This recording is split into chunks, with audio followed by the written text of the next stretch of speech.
First, we're going to take away that we just played a very good team. So I knew they were going to be great. There was nothing surprising about it, nothing super complicated about SLU, but there's a reason that they're successful and there's a reason they're champions, and it's because they play really hard. So they've pretty much replaced their team. They have a lot of freshmen playing in a lot of important positions, and they outworked us and outcompeted us and were tougher, and that's probably just a nod to their culture.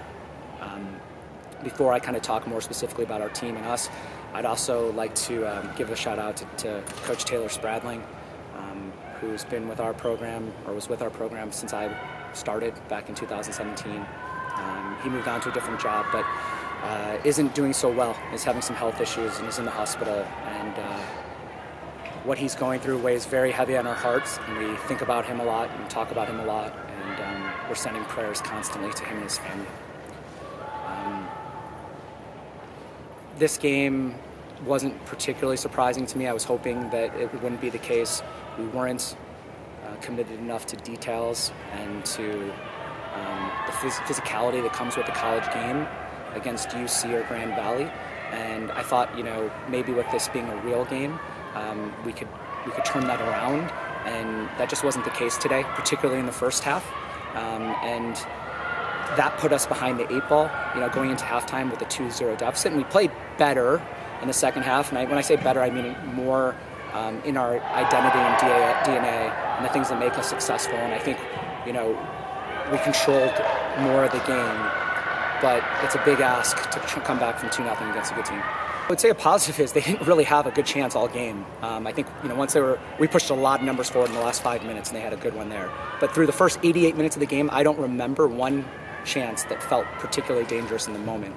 Their first goal was a mishit cross that went in, which is unfortunate, but they would never have had that opportunity had we not made 3, 4, 5 mistakes higher up the field, nor would they have done that had they not made 2, 3, 4 winning plays to just get that. But yeah, a mishit cross that went in for the first goal. The second goal was a hopeful cross where I think they only had 2 or 3 people within 40, 50 yards of our goal. Put it in a dangerous space. Their player worked really hard, didn't even touch it, and it's just one of those that trickled in. So again, after it happened, everyone just kind of was like, what just happened? How is that ball in the back of our net? So they scored 2 goals without a shot. And I think they had 1 shot in the first half. And we find ourselves down 2-0. Now, that's not lucky, and that's what is really important for our team to understand. That is the result of putting balls in dangerous spaces and working incredibly hard to get in front of the goalkeeper, make life difficult for the opponent.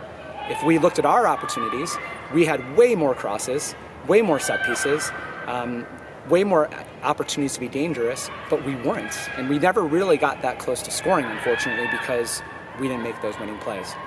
If you ask for a positive, I do think there were some positive performances. Emily Burton, a senior from St. Louis, showed up. I'm really proud of her.